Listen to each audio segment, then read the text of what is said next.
लहड़ी महाविद्यालय के नवनिर्वाचित छात्र संघ के द्वारा बीते 26 अक्टूबर को एक आवेदन प्रस्तुत किया गया अनुविभागीय दंडाधिकारी के समक्ष। 7 सूत्री मांगों को लेकर उनके द्वारा आवेदन प्रस्तुत किया गया, जिसमें 7 सूत्री मांगों के अलावा तात्कालिक प्रभारी प्राचार्य को भी हटाने की मांग की गई थी। लेकिन दंडाधिकारी के द्वारा कार्रवाई नहीं किए जाने के बाद छात्र संघ ने निर्णय लिया और मजबूर होकर लहड़ी महाविद्यालय के समक्ष धरने पर बैठ गए। इसी बीच कॉलेज प्रबंधन और प्रभारी प्राचार्य के द्वारा छात्र संघ के अध्यक्ष और एक छात्रा को टीसी काटने का नोटिस जारी किया गया और टीसी काट दिया गया। इसके साथ ही 7 जो छात्र नेता हैं उनको नोटिस जारी किया गया है कि भविष्य में उनका भी टीसी काटा जाएगा। लेकिन इस पूरे मामले को लेकर जहां छात्र संघ एकजुट होकर सामने नजर आया, वहीं प्रभारी प्राचार्य के द्वारा उनका विरोध और विवादास्पद बयान ने इस पूरे माहौल को राजनीतिक रंग दे दिया है। हम आपको बता दें, इस पूरे प्रकरण में जहां छात्रों को समझाइश देने के लिए तहसीलदार और अनुविभागीय अधिकारी के साथ साथ जो पदाधिकारी हैं वो वहां पहुंचे और छात्र संघ को समझाने की कोशिश की है। लेकिन बावजूद इसके छात्र संघ ने निलंबन वापस जो नोटिस दी गई थी छात्रों को, उनके निलंबन को वापस लेने की मांग करते रहे और प्रभारी प्राचार्य को हटाने की बात कहते रहे। इसी बीच महापौर, शहर सरकार के महापौर डमरू रेड्डी ने भी छात्र संघ का समर्थन करते हुए अपनी आवाज को बुलंद किया। कुल मिला के देखा यह जाए कि जो ये राजनीतिक मंच बन रहा है, राजनीतिक रूप ले रहा है छात्रों के बीच में, इसका सीधा सीधा कारण प्रदेश सरकार के मुखिया और जो भाजपा शासित प्रदेश है उसका असर जो है प्रभारी प्राचार्य के द्वारा जो विवादास्पद बयान दिया जा रहा है उनके समर्थन में दिखाई दे रहा है। तो वहीं दूसरी तरफ शहर सरकार छात्र संघ के वो साथ में लेते हुए जो बयान दे रहा है, कुल मिला के ये दोनों को देखा जाए तो ये पूरी प्रक्रिया जो है छात्रों का जो कॉलेज प्रबंधन है वह राजनीतिक मंच लेता जा रहा है। हम आपको बता दें, इस पूरे प्रकरण में छात्र संघ के द्वारा निर्वाचन से पूर्व भी कलेक्टर को इस बात से अवगत कराया गया था कि प्रभारी प्राचार्य के द्वारा हठधर्मिता अपनाया जाता है, छात्रों के साथ भेदभाव किया जा रहा है, छात्रों को पढ़ाई में नुकसान हो रहा है, लेकिन वो अपना हिटाशाही रवैया अपना रही है। तो वहीं प्रभारी प्राचार्य का यह कहना है कि छात्र जो हैं, जो निर्वाचित छात्र हैं, वो पढ़ाई पे कम राजनीतिकरण पर ज्यादा ध्यान दे रहे हैं, राजनीतिक कर रहे हैं और जानबूझकर विवाद उत्पन्न करने की स्थिति कर रहे हैं। साथ ही उनके साथ वो लोग साथ दे रहे हैं जो छात्र नहीं है कॉलेज के बाहर के जो लड़के हैं उनके साथ मिलकर छात्रों को परेशान कर रहे हैं। और उसका एक उदाहरण यह भी है कि इससे पूर्व में भी कॉलेज प्रबंधन में एक मामला सामने आया था जिसमें 5 बजे के बाद एक छात्रा को बंद कर दिया गया था। इसका भी उल्लेख प्रभारी प्राचार्य के द्वारा किया गया। उनका कहना है बिल्कुल साफ है कि छात्र संघ के द्वारा जो रवैया अपनाया जा रहा है वह बिल्कुल भी गलत है और छात्र विद्यार्थी आचार संहिता की जो बात है उसका उल्लंघन किया गया है। इस कारण प्रभारी प्राचार्य के द्वारा कार्रवाई की गई है। अब देखना यह है कि इस पूरे प्रकरण में जो राजनीतिक मंच सामने आ रहा है, राजनीतिकरण हो रहा है, अब इसमें देखना यह होगा कि किस प्रकार की कार्रवाई होगी, छात्र संघ कैसा निर्णय लेते हैं और प्रभारी प्राचार्य के ऊपर अनुविभागीय दंडाधिकारी और जिला कार्यालय के द्वारा किस प्रकार। आंदोलन का मेन मुद्दा ये है कि जिन लोगों की टीसी काट दी गई है, हम लोग अपनी मांगों को लेकर के परसों धरना दिए हुए थे, उसको अनुशासनहीनता करते हुए 2 लोगों की टीसी काट दी गई। छात्र संघ सदस्यों को प्रताड़ित किया जा रहा है, उसके विरोध में आज हम लोग आंदोलन कर रहे हैं और जब तक इस पर कार्रवाई नहीं हो जाती, डॉक्टर आरती तिवारी पर कार्रवाई नहीं हो जाती, तब तक हमारा आंदोलन चलता रहेगा। और जिस तरह से प्रताड़ित किया जा रहा है, जिस तरीके से छात्राओं को प्रताड़ित किया जा रहा है, जिस तरीके से छात्राओं को कक्षा में बंद करवा दिया जा रहा है, मैं उसका सदैव विरोध करता हूँ। और मुझ पर इतनी ज्यादा जब से झेल रहा हूँ, जब से चुनाव हुआ तब से झेल पड़ा हूँ। अब मुझे झेलने की क्षमता नहीं है। अब हम विवश होकर के ये आंदोलन कर रहे हैं, ये धरना कर रहे हैं। अब भी प्रशासन होश में नहीं आता है तो मजबूरन हमें आत्मदाह करना पड़ेगा। हमने ये मांग की थी कि स्थायी प्रोफेसर आए और स्थायी प्राचार्य आए, तो उसको लेकर के कही कि हमारे प्राचार्य का आपने विरोध किया है, इसलिए हम आपका किया है। 2 छात्रों का भी निश्चित हो चुका है। 7 है, विजय कुमार शर्मा का है और प्रतिभा बेलवंशी का है। अजय शर्मा, सुरवीर सिंह और मनीषा दिवाकर, इन सभी को नोटिस और बार धमकी दिया जा रहा है कि आप लोगों का भी आज काट दिया जाएगा। आज हम पूरा कॉलेज बंद करके स्वेच्छा से हमारे छात्र हमारे साथ उतरे हैं मैदान में, उन छात्राओं के सम्मान में उतरे हैं, इस कार्यवाही के विरोध में उतरे हैं और हम सब बैठ करके अपना विरोध कर रहे हैं। हमने 2 बच्चों को टीसी दिया है। उसका बहुत बड़ा कारण है कि ये दोनों ही बच्चे शाम को 4:30 बजे 4:45 बजे के आसपास जब सारी क्लासेस खत्म हो गई तो ये दोनों बच्चे क्लासरूम में ऊपर थे और हमारा चपरासी बंद करके आ गया। तब वहां से आवाज आता है या किसी का मैसेज आता है कि मैडम वो लड़के 2 बच्चे अंदर बंद हैं। छात्र संघ अध्यक्ष विजय शर्मा और एक लड़की थी, उसका नाम याद नहीं आ रहा मुझे।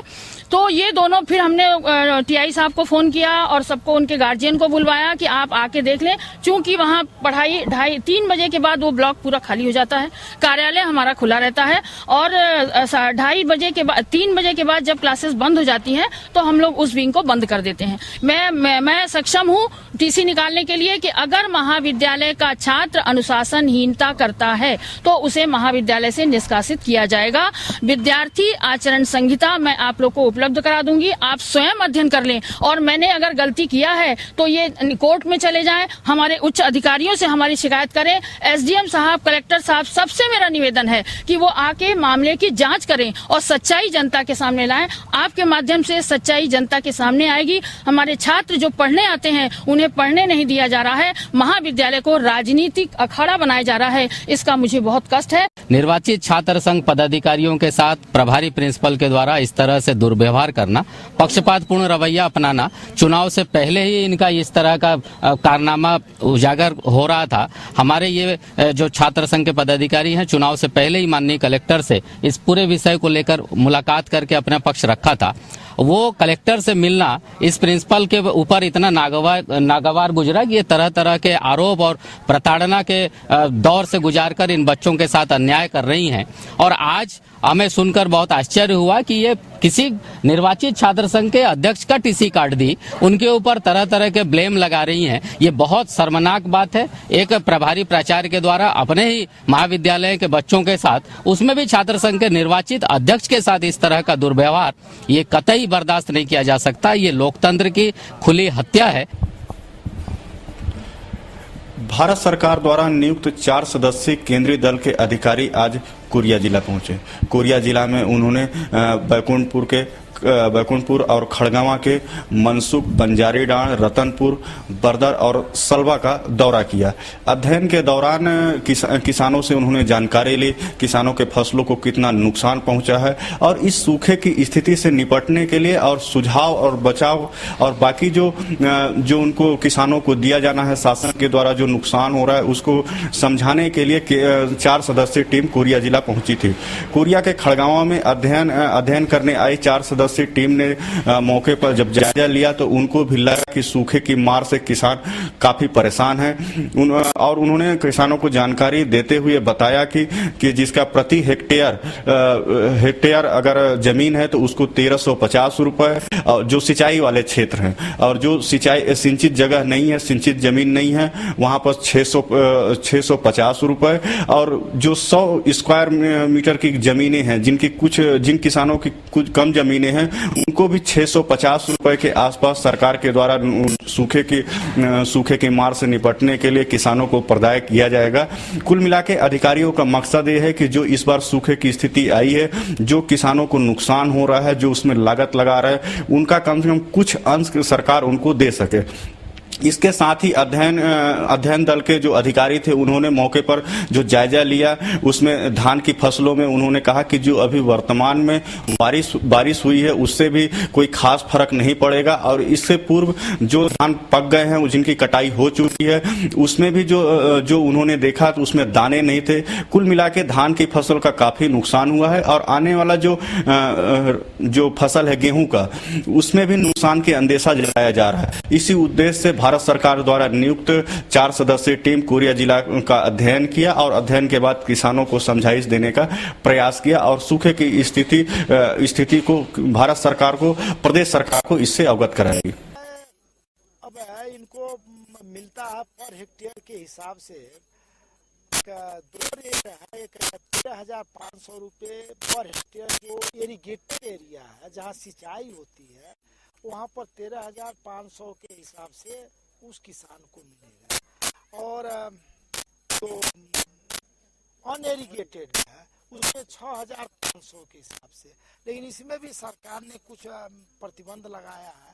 यदि आपका पैडी एरिया जो है पैडी मीन्स धान जो है वो सब 90-100% लॉस है। तो हरी फसल हमें दिखाई पड़ रही है, जो अभी बारिश हुई है उससे भी कुछ फर्क नहीं होने वाला है, उससे कुछ भी पैदा नहीं होगा। जो पहले हार्वेस्ट भी हुआ है उसको भी देखें, हार्वेस्ट मतलब जो कटाई हो चुकी है उसको भी देखे हैं तो उसमें भी कुछ वो दाने जो है अच्छी तरह से दाने उसमें है नहीं, एक वो ड्राई समझ लीजिए हस्क है, उसमें दाने नहीं, तो उसमें भी प्रोडक्शन कम होगा, तो यहाँ पर नुकसान अधिक है। और सिमिलरली ये जो आपका वेजिटेबल्स है, जो तरकारियाँ जिसको बोलते हैं, उनका भी नुकसान है। वो भी यदि किसान है कुछ पैदा ही कर रहा है तो भी जो उम्मीद करता था उतना नहीं है। तो अब जमीन बहुत कम है, तब भी एक लिमिट है 750 रुपये। मान लीजिए आपके पास 100 स्क्वायर मीटर भी है तब भी 750 रुपये। नहीं, ये आश्वासन और इसका नहीं है, ये आकलन कर रहे हैं। तो यहाँ गांव वालों ने बताया हॉर्टिकल्चर में साग भाजी जो लगा रहे हैं वो लोग, ये धान की फसल 90% में भी ऊपर। कई किसान ऐसे हैं जो उनको खनियार मिलने की आवश्यकता नहीं है, इनका धान ही खत्म हो चुका है। हाँ, बंजारी गाँव की बता रहा हूँ मैं कि 90% से ऊपर जो फसल का यहाँ बिना पानी के अभाव के कारण नुकसान हुआ है। भारत सरकार के निर्देशानुसार प्रदेश में 26 अक्टूबर से जागरूकता सप्ताह मनाया जा रहा है। हम आपको बता दें, इसी को लेकर कोरिया जिले में भी शुरुआत की गई। बैकुंठपुर जिला मुख्यालय कलेक्टर परिसर में इसकी शुरुआत की गई, जहां मुख्य रूप से उपस्थित रहे कलेक्टर एस प्रकाश, जनपद सीईओ उपस्थित रहे। हम आपको बता दें, इस पूरे कार्यक्रम के दौरान समस्त अधिकारी व कर्मचारी उपस्थित रहे, जहां उनको शपथ दिलाई गई कि वो अपने काम को लेकर पूरी सतर्कता और ईमानदारी बरतेंगे।